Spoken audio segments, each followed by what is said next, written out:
Hello, everyone. Welcome to another episode of the Fetish Cafe. I'm sitting here today with Craig, and we are going to talk about what Craig is interested in. So I'm just going to let you introduce everything and just kind of give me a brief overview of what you're into. Okay. Well, I guess I mean, depending on which person you talk to, my thing has always been pee. I had a pee fetish, and it wasn't one of those things that it started, from birth or whatever. You know how some people are just they say they're hardwired for whatever Right, from the right. get go. That wasn't the case for me. I had to stumble across mine Well, the old fashioned way with that the internet. that leads me to my first question. How old were you when you discovered this? I was, let me think, because I've kind of narrowed it down to around somewhere between 2000 and 2002 when I first caught a glimpse. And so I would have been probably 21, Gotcha. 21, somewhere in there. It was really early 20s when I first stumbled across it. Okay. Um, um, I mean, do you want to know sort of the process of how that happened, or Well, yeah. So, real quick, I did forget to mention this, and you are how old now? I'm an old man now. I'm 40. Okay, I'm excellent. I'm at the point I can tell people to get off my lawn. Yeah, absolutely. And So yeah. So explain to me how that came about. So you discovered it when you said you were about 20. What did you discover, and what about it was intriguing? um I first stumbled on it because I had a computer, and this was in 2000. So I mean, dial-up was still a major connector point for the internet, Absolutely. and I had a dial-up modem and a day off. And back in the day, they had these subscription things because video streaming videos was not an option on even on a 56K modem. You were still going to be waiting for like 3 days for a video of anything. Absolutely. Yeah. So JPEGs were the thing, and there was this now defunct site that you could get on it for free, and you got a username and a password, and they would give you, if you were a free person, like 10 clicks to any random porn site. It was like Google for porn, but you had to pay for it. Right. Okay. And I forget, I think I found through somebody at work where I was working at the time, um, had like a hacked username and password that gave you full access. And so I was using that on this site, and you could check as many sites as you want. Okay. Yeah. I was, randomly clicking links because I wasn't dating anybody at the time, and the internet was still a new thing. So of course, you're gonna look for porn on it, Yeah. and Absolutely. you know, what else are you gonna do Right. on a day off? And so I clicked this one link, and I'll never forget it. Like, it was just a white landing page, and just there were animate I finger quote animated letters at the top of the page. They were yellow. Be shocked. Um, and it said P6 at the top, and then underneath that were numbers that were hyperlinks to these pictures. And I clicked on one of them and clicked on another one, and they were pictures of uh, people in various states of undress, uh, in sexual poses, but they were peeing on each other. And I'm like, that's a thing. Right. That, that's kind of weird. I think I clicked like three or four of them, and I just kind of moved on because it didn't. The first time I saw it, it didn't do anything for me. It wasn't disgust. It was just sort of, wow, that's weird. That's really weird. Yeah. And not in a that's weird, you're going to hell kind of thing. It's just, that's very odd. I've never seen that before. I always thought that was, You have to pee, go to the bathroom, Right. Exactly. kind of thing. And um, but it was like the last image I looked at, which was this picture of this very ample bosomed woman who was obviously in his 69 because her face was right there at the dude's junk. Mm-hmm. And she had his junk in her hand, and she was aiming this stream of pee right into her mouth, and it's splaying all over the place. And for whatever reason, that stuck with me. Right. So then That particular curiosity. image, yeah. And like I said, it didn't do anything for me, so I figured that was sort of the end of it. But then at a certain point, like, I went back the next day and looked again and got a little more into it. And by like the third or fourth time, I started to feel the tingle in my pants Yep. of like, okay, something's going on. Like, women, women dripping with pee is kind of hot. Right. And like by the fourth or fifth go around, I was getting off to it. And I should preface this by saying that I don't know that I would call it a fetish, because it's not one of those things that's like I have to have in my day to day in order to get off. You know what I mean? Right. Right. It's one of those things that comes and goes. It sort of ebbs and flows. So I don't know if you'd call it a proclivity or just an interest, or whatever obscure title you want to call it. But for lack of a better word, I guess you can call it a fetish. Right. Yeah. And that's kind of the thing that I've been going with here, is that I understand that not everything is a fetish. I completely understand that. So then I have to ask, how long was it that you actually, from that point, did you actually get to participate in it? By myself, I mean, it wasn't that long. I mean, maybe a couple of weeks or a month or something like that. But I've never partook with a partner. Oh, Right? even today, you've never partook with a partner? Yeah, even to this day, I mean, it's never been something that's ever been encroached on. Okay. Usually, it's one of those things of you kind of have to weigh the room out, because, and this is an old man talking, for all the more that it is and feels much more mainstream now, no pun intended. It's still one of those things that's kind of taboo. Like, there have been, and so you kind of have to feel the room out and make some joke about, would you rather I pee my pants or whatever. And depending on how people react is usually how you can gauge the room. And pretty much any girl I've ever been with, up to and including who I'm with now, you can just kind of tell, like, if you talk to them about it, and you can kind of tell it's not their thing. Right. And it's strictly, you go to the bathroom, and what happens behind closed doors stays behind closed doors. And Gotcha. so it's a very, very touchy subject in terms of how to approach it for people. There was a point in time in my like late 20s where I would be kind of brash, and I would sort of like, well, you might not want to talk to me because I do have this sort of fetish thing I'm into. And it would kind of get glazed over. Like we would talk about it, but it was sort of a blip on the radar.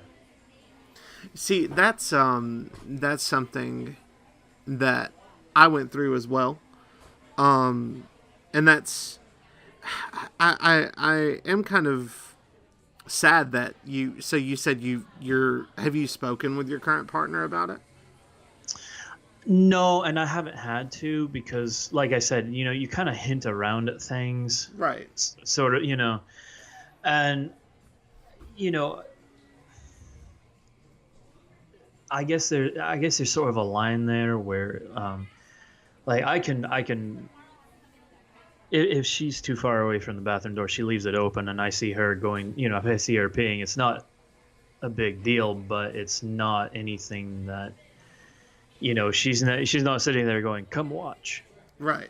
Right. check it out, or anything like that. You can just kind of tell in any other conversation that that would never be. I mean, if she came up to me tomorrow and said, "Hey, man, I've got this thing I've been into, and I think we've been together long enough and been through enough shit that we can kind of address this," and she told me she was into it, I'd probably die of a heart attack.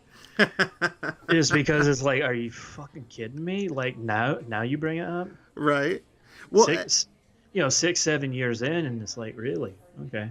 well, All right. that's kind of why I was wondering, because you just never know. I mean, if you don't just get out there and say something about it, Yeah. you Yeah. just And you just never know. yeah. And I mean, and I've talked to people about it Right. before who are, through various websites or whatever, and they're into it too, or they seem into it or whatever. And then either, people disappear, or when you do arrange to meet, circumstances just sort of fall apart and it never happens, or they're not as into it as you got kind of sold a bill of goods on what they were into, and then they weren't really into it. So you kind of have to hedge your bets a bit and decide who do you talk to about it, and how far do you go down that rabbit hole with it. Right. Right. No, I completely understand.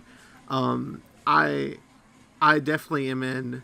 Of course, I'm married, and As am I. before I even married my wife, when we were still dating, I was like, look, we have to talk about this, because and it, again, we did discuss that it's a little different for me, because for me it is a fetish. It is something that, Sure. you know, Sure. feet are something that I really need. I don't have to have it, but if I don't have it, if I can't do it, I want to do, then it's not going to work out. And I just had to be upfront with her and explain it and just say, look, if you're not okay with this, then this just can't happen. Right. And maybe that's just, how different people handle things differently. Like, I've sort of been able to, I guess, compartmentalize my fetish Sure. into a way. Like, I love my wife. I'm turned on by my wife. Oh, absolutely. For all the more that she is very gropey and very rapey, and it's great. But we should all have that kind of a failure in our lives. But knowing who she is, and knowing how she grew up, where she grew up, the kind of dynamics that have happened in her life, and her stances on things, I know that if I approach this will probably, I don't want to say it'll make it weird, because I know she loves me regardless, but it might be one of those things where I don't necessarily want the snap to happen, and then Right. Thanos comes out, and everything goes to shit. I understand. So I kind of have to keep everything before the snap, and just pick and choose my battles. Right. And I mean, I indulge when we're not together, and I would never indulge with another person with her not around, Of course. because I'm old-fashioned. Right. But, no. Yeah. That's. But it's one of those things that, depending on what it is and who you're with, either they're going to be super open-minded about it, or it's going to be eggshells. Yeah. It's not a gamble that if you're not. I wouldn't say if you're not at least 70-30 that it's going to be okay. Then, Right. Yeah. If there's any doubt or any disturbance in the force for you, just don't bother. right. Don't even bother. I mean, unless there's a lot of alcohol involved and you guys just start babbling away like idiots, then go right ahead. Right. Odds right. are they'll forget, or you can just say, I don't know what I said, man. I could have told you I was Abraham Lincoln. Exactly. Yeah. It's just one of those things. So, I mean, I love my wife, and I would never. I don't know that I would ever put her in that position to make things awkward. Well, that's. So. I mean, that's honorable of you. Honestly, I mean that's definitely. And I don't mean this the way it sounds, but that's definitely taking one for the team, because. Oh no, I understand completely, and I mean that is kind of how it feels sometimes. But I'm all right with it. Right. Well, and that's the most important thing. So I do want to ask if you could, if you could talk to someone who shared this interest, Mhm. what would you say to them to make it like I'm not going to say what would you change because I don't like that, but what would you say to that person to make them feel differently about their situation? Well, first off, I mean, you're not killing anybody. You Right. know, you're not Ted Bundy. You know, you Absolutely. don't have a basement full of dead children. You're fine. This is just one of those things that everybody's wired differently. And there are, of course, like some topics that just I will call you out and call you gross if you bring one of these four things up. But and it's not feet. Don't worry. It's not feet. I'm Well, I'm good. I'm good with feet people. I have no qualms against that. Feet just aren't my thing. of course, Yeah. it used to bother me. I used to really care. Man, people are gonna think you're some kind of weirdo, and I just don't care anymore. Yeah. Yeah. And at a certain point, you kind of have to not care anymore. Right. Um, I'm I guess even now, 20 years in, I'm sort of trying to figure out how not to care. Well, and Um, like I said, man, I'm 32, and it's only been about 5 years, maybe six, that I've been yeah. comfortable enough to even like my best friend when I spoke to him. This was several years back. I didn't even want to say it. Yeah. I didn't even want the words to come out of my mouth, and now it's fine. Yeah. Like I've told exes before, like when I was in the dating world, and like I said, it was something that would sort of get glossed over, and then maybe once in a while they would hint at trying it sometime, but it would never actually happen. So at a certain point, you're just like, okay, I understand, and that's not to say that it's just where I fell in the timeline of things. It's not necessarily as finger quote acceptable as it is now. Like for lack of a better word, like the piss fetish has sort of grown in popularity, and it is a little more in the mainstream of things. It's not nearly as taboo as it was 15, 20 years ago. um, it's much more readily available, and I think that people are more open-minded about it now.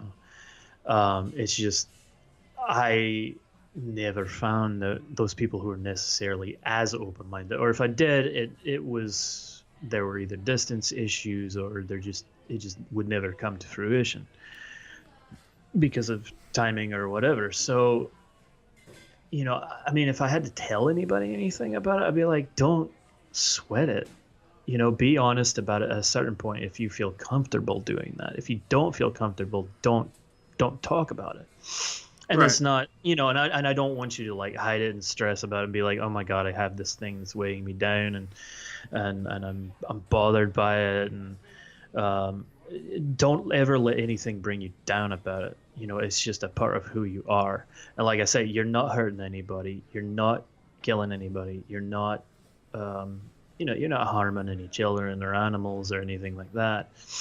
So, hashtag no kink shame. Yes. It is what Absolutely. it is what it is. Um, if you enjoy it, I mean, if like I say, really, it just boils down to how comfortable do you feel being honest with your partner, whoever he or she may be.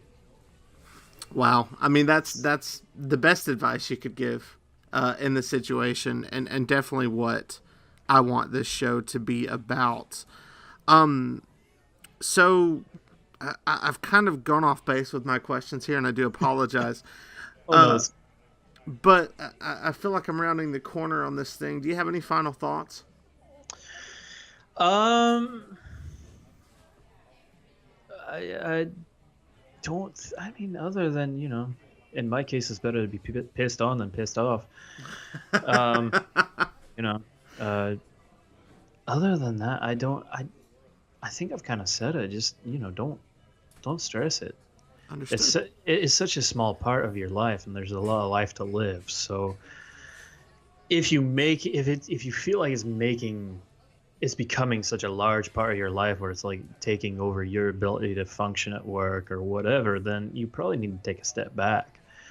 Because, I mean, I don't know how it is for you, but you seem like a fairly fully functioning grown ass man who's able to function in the real world, and it's not, you know, you're not on the rig thinking about everybody's feet who you walk by or anything like that. Just like I'm not thinking about, like, every time I walk by a bathroom or whatever, that, ooh, what would that look like? Right. It's just, there's a certain point where if it's overtly affecting you, then there's a problem. Right. I would agree. Man, thank you so much for your time. I really appreciate you coming on the show and speaking about this. Of course. Of And course. it's Thank you for having me. oh, you're very welcome. And it's been a pleasure to talk to you. And yeah, that's going to do it for this episode. Everyone listening, have a good day. Craig, thanks again. Thank you.